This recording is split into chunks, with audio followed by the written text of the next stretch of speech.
అందరికీ నమస్కారం. అమెరికా అధ్యక్షుడు డొనాల్డ్ ట్రంప్ కొత్త వాణిజ్య పన్నుల విధానం భారతదేశంపై ఎటువంటి ప్రభావం చూపించింది అన్న ప్రధాన అంశం తీసుకుని ఈనాడు దినపత్రికలో ఒక వ్యాసం వచ్చింది. దాని శీర్షిక పేరు హైటెక్ ఎగుమతుల్లో మనం ఎక్కడా. చాలా మంచి ప్రశ్న. ఆ వ్యాసానికి పెట్టిన పేరు శీర్షిక హైటెక్ ఎగుమతుల్లో మనం ఎక్కడ. వీటి మీద ఈరోజు నేను వివరణాత్మక విశ్లేషణ చేస్తున్నాను. ట్రంప్ ప్రకటించిన అమెరికా ఫస్ట్ వాణిజ్య విధానాల ఆర్థిక ప్రభావాన్ని ఈ విశ్లేషణ ప్రతిబింబిస్తుంది. ట్రంప్ పాలన ముఖ్యోద్దేశం అధిక దిగుమతి పన్నులు వేయడం, దేశీయ పరిశ్రమలను రక్షించుకోవడం, వాణిజ్య లోటును తగ్గించుకోవడం. ఈ మూడిటిని దృష్టిలో పెట్టుకుని తన పాలన సాగిస్తున్నాడు అమెరికన్ ప్రెసిడెంట్ డొనాల్డ్ ట్రంప్. ఇలాంటి వాణిజ్య పరిమితులు, గ్లోబల్ పోటీని ఎదుర్కొనేందుకు భారతదేశం ప్రత్యేకంగా హైటెక్ ఎగుమతుల రంగంలో సిద్ధంగా ఉందా అన్నది ప్రధాన ప్రశ్న. ఈ ప్రశ్నకి సమాధానం చెప్పాలంటే ఎస్, భారతదేశం సిద్ధంగా ఉంది. దానికి కారణం మన భారతదేశం సువిశాల దేశం. మన భారతదేశంలో దొరకని వస్తువు ప్రపంచంలో ఎక్కడా దొరకదు. ప్రపంచంలో ఎక్కడా దొరకని వస్తువు మన భారతదేశంలో దొరుకుతుంది. అంచేత ఎటువంటి పరిస్థితులైనా ఎదుర్కొనే శక్తి, అది డొనాల్డ్ ట్రంప్ యొక్క పన్నుల విధానం అవనివ్వండి, ఏ విధానమైనా సరే ఎదుర్కొనే శక్తి భారతదేశానికి ఉంది. యువశక్తి ఉంది. అంచేత భారతదేశం ఎదుర్కోలేకపోవడం అన్నది అటువంటి ప్రశ్నే ఉత్పన్నము కాదు. ట్రంప్ ప్రకటించిన విధానం ఎటువంటిది? సంరక్షణాత్మక విధానం. అంటే ప్రొటెక్షనిస్ట్ పాలసీ. తను తాను కాపాడుకోవడానికి ప్రకటించిన విధానం అది. అమెరికా ప్రభుత్వం భారతదేశం సహా అనేక దేశాల నుండి వచ్చే దిగుమతులపై అధిక సుంకాన్ని విధిస్తోంది. ప్రధాన ఉద్దేశం ఏంటి దాని గురించి? అమెరికన్ తమ ఉద్యోగాలను కాపాడుకోవడం, తమ దేశీయ పరిశ్రమల్ని రక్షించుకోవడం. ఈ పన్నులు వేయడం కారణం ఒకటే కారణం. ఒకటి, తమ దేశ పరిశ్రమలను కాపాడుకోవాలి, అలాగే తమ దేశస్తుల యొక్క ఉద్యోగాలు కాపాడుకోవాలి. అందుకే పన్నులు విపరీతంగా దిగుమతుల మీద వేస్తున్నాడు. దీని ఫలితంగా ప్రపంచ వాణిజ్యం దెబ్బతింది. అభివృద్ధి చెందుతున్న భారతదేశం లాంటి దేశాలకు అనిశ్చితి పెరిగింది. మరి భారతదేశంపై ఎటువంటి ప్రభావం చూపిస్తోంది? భారతదేశం అమెరికాకు ఎగుమతి చేసే ఉత్పత్తులు, software, IT services, medicines, textile, engineering వస్తువులు, ఇవన్నీ పన్నుల అవరోధాన్ని ఎదుర్కొంటున్నాయి. ముఖ్యంగా ఐటీ అండ్ ఎలక్ట్రానిక్ రంగాలు అత్యంత పరిస్థితుల్లో ఉన్నాయి, ప్రమాదమైన పరిస్థితుల్లో ఉన్నాయి. ప్రపంచ సరఫరా చైన్స్, గ్లోబల్ సప్లై చైన్స్ మారుతున్నాయి. దేశాలు తమ ఎగుమతి వ్యూహాలను తిరిగి రచించుకుంటున్నాయి. భారతదేశం, చైనా, తైవాన్, కొరియా ఇటువంటి దేశాలను ఉదహరిస్తూ భారీ పారిశ్రామిక శక్తి ఉన్నప్పటికీ భారతదేశం ప్రపంచ వాణిజ్యంలో తన వాటా చాలా తక్కువ ఉంది. చైనాలో హైటెక్ ఎగుమతుల వాటా 25% కన్నా ఎక్కువ ఉంది. అదే భారతదేశం యొక్క హైటెక్ ఎగుమతులు 2% కన్నా తక్కువ ఉంది. మరి ఆంధ్రప్రదేశ్ పరిస్థితి? ఆంధ్రప్రదేశ్లో వ్యవసాయం, మత్స్య పరిశ్రమ, చిన్న పరిశ్రమ బలంగా ఉన్నప్పటికీ హైటెక్ ఎగుమతుల్లో తన వాటా చాలా చాలా చాలా తక్కువ. ఇలాంటి ప్రపంచ వాణిజ్య మార్పులను ఎదుర్కోవాలంటే ఆంధ్రప్రదేశ్ పరిశోధన అంటే రీసెర్చ్ అండ్ డెవలప్మెంట్, నైపుణ్య శిక్షణ, టెక్ ఆధారిత పరిశ్రమలు అంటే semiconductors, electronics and hardware and software ఇంటిగ్రేషన్తో పరిశ్రమలు భారీ పెట్టుబడులు పెట్టాలి.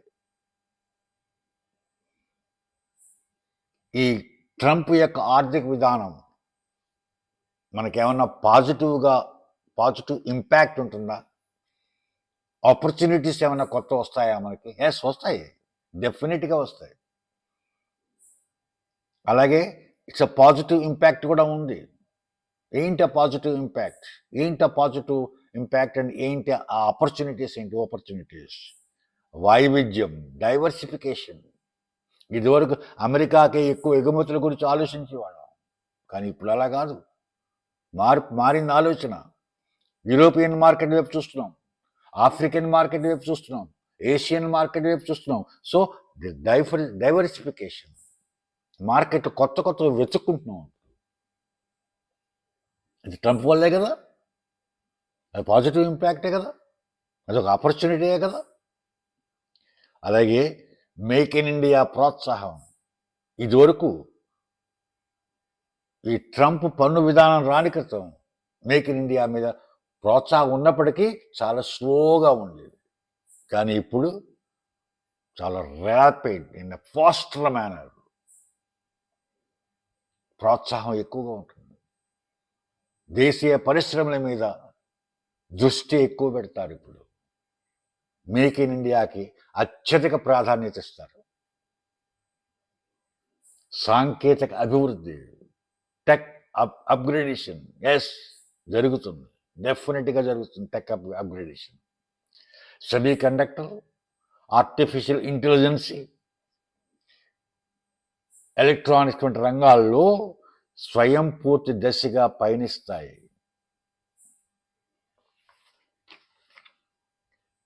అలాగే కొత్త వ్యాపార భాగస్వామ్యాలని ఏర్పరచుకుంటారు. కొత్త వాళ్ళు దేశాలను వెతుకుతారు, మనతో ఎవరు కలిసి వస్తారు వ్యాపారం చేయడానికి. అటువంటివన్నీ వెతుక్కున్నారు, కొత్త వ్యాపార భాగస్వాములను వెతుక్కుంటారు. ఇవన్నీ అనుకూలమైన ప్రభావాలే కదా. అలాగే ప్రతికూల ప్రభావాలు కూడా, నెగటివ్ ఇంపాక్ట్స్. ఎగుమతి మందగిస్తుంది డెఫినెట్గా. ఎప్పుడైతే మన దిగుమతుల మీద ఆ దేశంలో పన్నులు విపరీతంగా వేశారో వస్తువుల ఖరీదు పెరుగుతాయి. అక్కడ ఎవరు కొంటారు? కొనలేరు ఎవరు. అంచేత మన ఎగుమతులు తగ్గుతాయి. డెఫినెట్గా మన ఎగుమతి తగ్గుతుంది. అలాగే ఉద్యోగ నష్టం. ఎప్పుడైతే ఎగుమతులు తగ్గాయో ఆ రంగంలో పనిచేసే ఉద్యోగస్తులు, ముఖ్యంగా ఐటీ, టెక్స్టైల్ అండ్ మెడిసిన్, ఔషధ రంగాల్లో ఉద్యోగాలు చాలా నష్టం తగ్గుతాయి. అలాగే విదేశీ మారక ద్రవ్యం ఆ నిల్వలు తగ్గుతాయి. ఎప్పుడైతే మన ఎగుమతులు తగ్గాయో, ఎగుమతులు తగ్గితే విదేశీ మార్గం ఎక్కడి నుంచి వస్తుంది అసలు? ఆ ద్రవ్య నిల్వలు తగ్గుతాయి, విదేశీ మార్గ ద్రవ్య నిల్వలు తగ్గుతాయి. అలాగే ఎంఎస్ఎంఈ రంగంపై ఒత్తిడి, ఎగుమతులు ఎప్పుడైతే తగ్గాయో చిన్న పరిశ్రమలు దెబ్బతింటాయి, ఎంఎస్ఎంఈలు దెబ్బతింటాయి. ప్రాంతీయ అసమానత్వం, ఆంధ్రప్రదేశ్ లాంటి రాష్ట్రాలు తీసుకోండి, ఇక్కడ హైటెక్ రంగంలో పరిశ్రమలు లేవు, అంచేత ఏమవుతుంది? అసమానత. ఇక్కడ ఏం అభివృద్ధి ఉండదు, అభివృద్ధిలో వెనకబడతాయి. అలాగే గ్లోబల్ కాంటెక్స్ట్, మన దేశం మీద ఈ ప్రభావాలు, మరి గ్లోబల్ కాంటెక్స్ట్లో ఎలా ఉంది వీటి ప్రభావం? అమెరికా, చైనా, అమెరికా, యూరప్ వాణిజ్య యుద్ధాల వలన ప్రపంచ ఆర్థిక వ్యవస్థ కొత్త మార్గంలో నడుస్తుంది. గ్యారంటీ కొత్త మార్గం నడిపిస్తాయి, కొత్త మార్గాన్ని వెతుక్కుంటాయి. ఇప్పుడు చాలా దేశాలు ఇప్పుడు రిషోరింగ్ వైపు అంటే తయారీని తమ దేశాలకే పరిమితం చేసుకుంటాయి. తయారీది మిగిలిన దేశాల్లో తయారీని వీళ్ళు కొనడం కాదు, వీళ్ళే తొందరగా తయారు చేసుకుంటారు ప్రతి వస్తువు. అభివృద్ధి చెందుతున్న దేశాలు తక్కువ ఖర్చుతో సరఫరా చేసే దేశాలుగా కాకుండా ఆవిష్కరణ ఆధారిత దేశాలుగా మారుతాయి. అంటే ఇదివరకు ఏం చేసేవారు? తక్కువ రేటుతో తయారయ్యే వస్తువులు తయారు చేసి పంపించేవారు. ఇప్పుడు అది రెండు కాదు, కొత్త కొత్త ఆవిష్కరణలు, కొత్త కొత్త సృష్టులు, కొత్త కొత్తవన్నీ తయారవుతూ ఉంటాయి. అటువంటి ఆధారిత దేశాల తయారీ పరిశ్రమలు ఏర్పడతాయి. భారతదేశం ఉన్నత సాంకేతిక విలువల శ్రేణిలోకి చేరకపోతే అటువంటి శ్రేణిలోకి చేరకపోతే ప్రపంచ వాణిజ్యంలో తన స్థానం కోల్పోతుంది.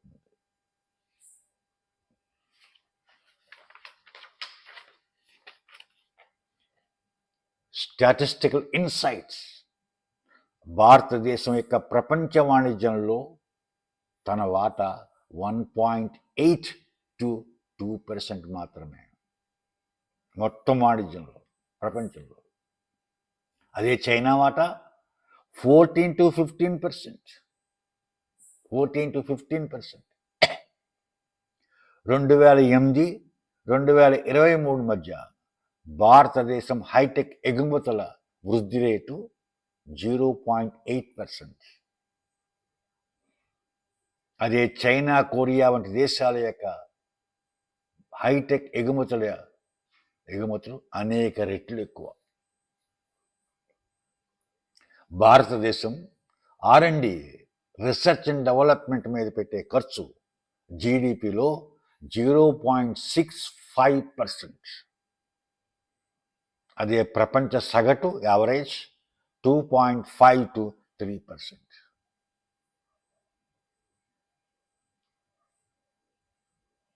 మరి ఇంటర్ప్రిటేషన్, విశ్లేషణ ఎలా ఉంది ఈ పన్నుల విధానం మీద? ట్రంప్ పెంచిన పన్నులు ఒక వార్త కాదు, ఒక హెచ్చరిక కాదు, ఇది ఆర్థిక హెచ్చరిక. ట్రంప్ విధానాన్ని భారత పరిశ్రమల శ్రద్ధతను ప్రశ్నించే అర్థంగా ఈ విశ్లేషణ ఉంది, నాది ప్రతిబింబిస్తుంది. భారతదేశం ఐటీ సేవలపై ఆధారపడడం తగ్గించుకోవాలి, అది ప్రమాదం కూడా. ప్రపంచ మార్కెట్లు మూసుకుపోతే మనకు ప్రత్యామ్నాయం కావాలి. ఉన్నత విలువ కలిగిన ఉత్పత్తులను తయారు చేయాలి.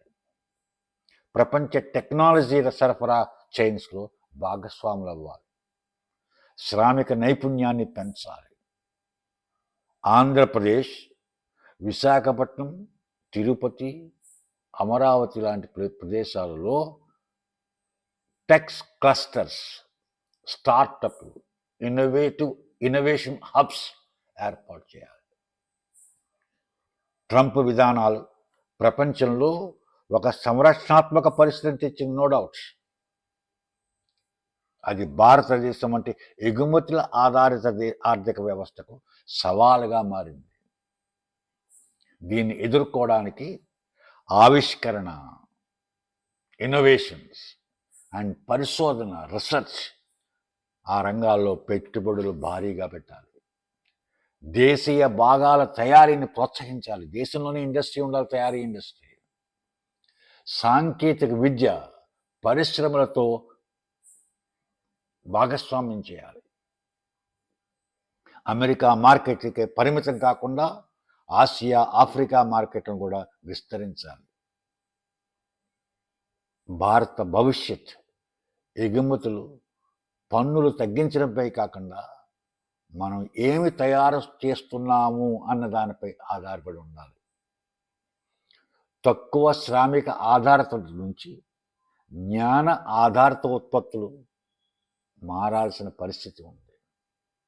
సమయం వచ్చింది. ఆ సమయం. ప్రపంచ ఆర్థిక వ్యవస్థ మారుతున్న తరుణంలో అమెరికా అధ్యక్షుడు డొనాల్డ్ ట్రంప్ తీసుకున్న కొత్త పన్నుల విధానం ప్రపంచ దేశాలన్నిటిపైన ప్రభావం చూపుతుంది. ప్రశ్న ఒకటే, హైటెక్ ఎగుమతుల్లో మన భారతదేశం, ముఖ్యంగా ఆంధ్రప్రదేశ్ ఎక్కడ నిలిచింది? దీనికి రాబోయే రోజుల్లో జవాబు దొరుకుతుంది. అతి తొందరలోనే జవాబు దొరుకుతుంది.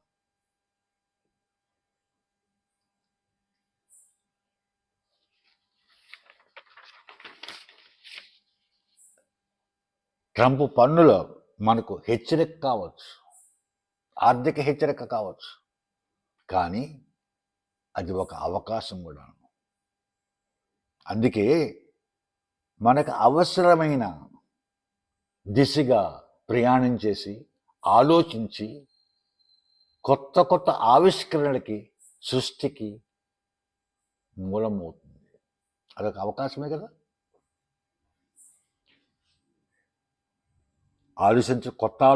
కొత్తగా ఆలోచించడం, పరిశోధన, ఆవిష్కరణ, సాంకేతిక విద్యను బలపరచుకోవడం, ఇవన్నీ కూడా భారత భవిష్యత్తుకి మార్గదర్శకాలు. ఇటువంటి మార్గదర్శకాలను దృష్టిలో పెట్టుకుని ట్రంప్ ఆర్థిక విధానాలపై విశ్లేషణ చేశాను.